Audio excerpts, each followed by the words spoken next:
Welcome to this presentation of the Prince George's County Acceptable Use Policies for both teachers and students, particularly of Cool Spring Elementary.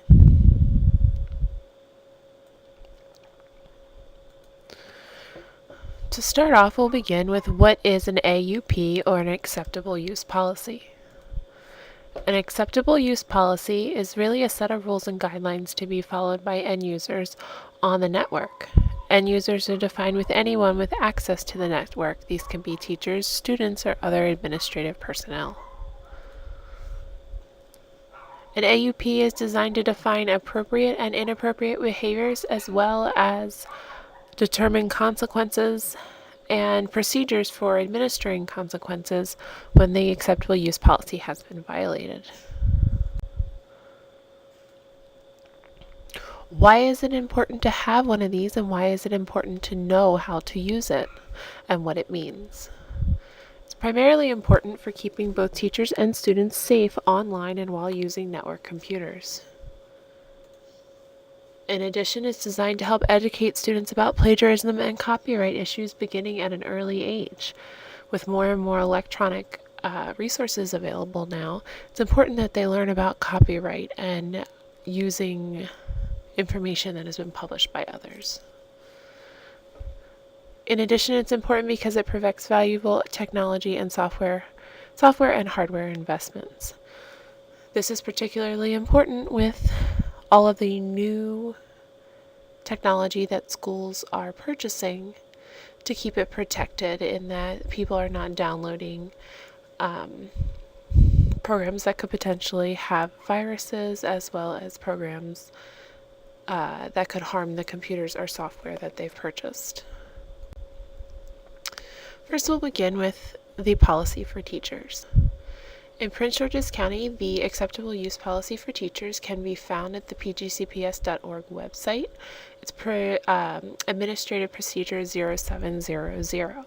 In order to find it, you could put in Admin Procedure 0700 into the search bar on the website, as well as you can follow the link above. This is just an example of an excerpt from a page from the administrative procedure. What does it cover? The administrative procedure covers a wide range of areas. It begins with purpose, policy, and background. This just sets the general stage for the acceptable use policy. It includes definitions, as I mentioned before. It defines who an end user is, as well as what a computing device on the network is considered to be. It covers general procedures, acceptable uses of technology, prohibitions or things that are prohibited from being done while on the network, a list of consequences and potential consequences, web acceptable uses, procedures for reporting inappropriate use, appropriate use of email, and in some cases, for a few people, appropriate use of their mobile devices that are county issued, as well as appropriate use of virtual private network access. Key points to remember. While in this presentation we can't cover absolutely everything the teachers need to know about the procedure, but we'll focus on some key points. The first point is to remember that a computing device is any device or technology tool connected to the PGCPS network.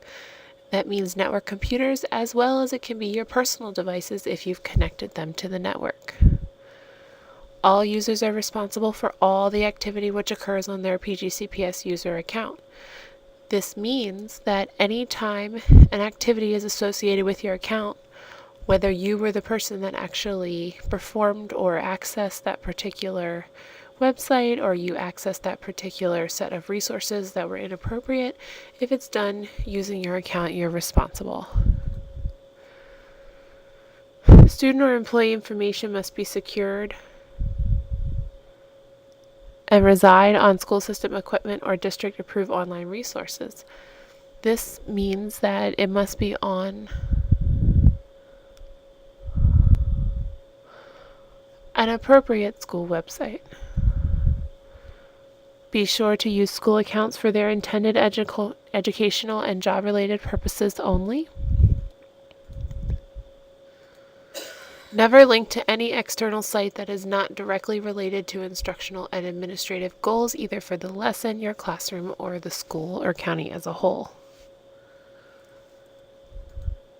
And last but not least, all users will be held accountable for any violations of the acceptable use guidelines that can be traced to their accounts. This stems back from the previous point to remember is that you're responsible for any and all activity on your personal account.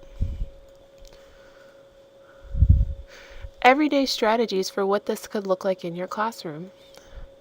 Never share your login credentials with anyone. Log out of any computer or printer that you use on the network. Change your password regularly. Require that students in your classroom know their login credentials and design a procedure for when they forget. This will keep you from having to log them on using your username and password and running the risk that they could perform an inappropriate or access inappropriate material under your name. And avoid connecting your personal device, your phone, tablet, iPad, whatever it may be, to the school-based Wi-Fi or network.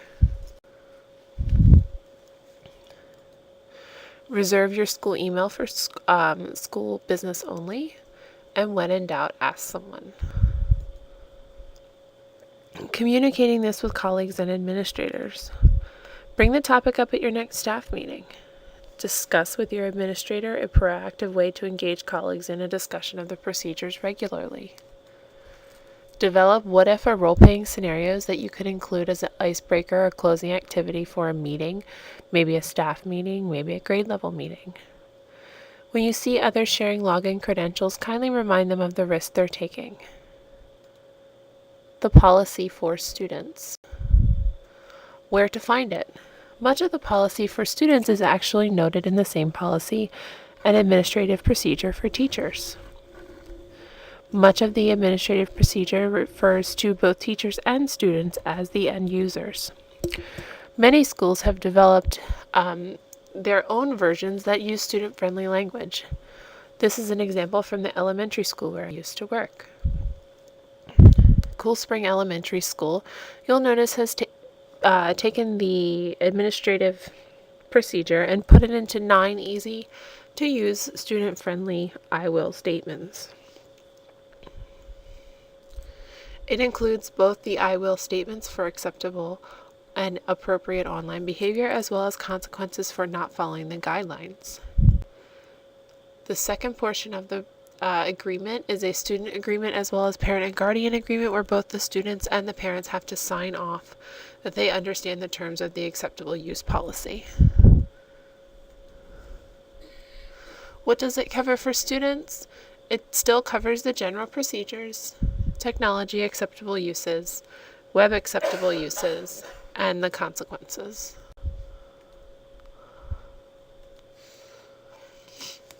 Classroom strategies for making this practical for your students to use. Require that your students know their login credentials. We noted this before for the teacher. Design a procedure for when the students forget. Post AUPs in the student-friendly language near the computer station. Ensure that students have signed the agreement. And periodically review expectations with the students. Communicating the policy with parents and students is extremely important. Ask students when reviewing the policy to restate it in their own words. Make sure both parents and students have signed the agreement before the student is granted access. Make sure to review the policy with parents during face-to-face conferences and back-to-school night, as well as other face-to-face opportunities you have to engage with parents. Send reminder emails to parents periodically to review the agreement. This may be a good reminder when working on a particular project or beginning a unit. And when in doubt, remember the 3 R's: review, remind, and reflect.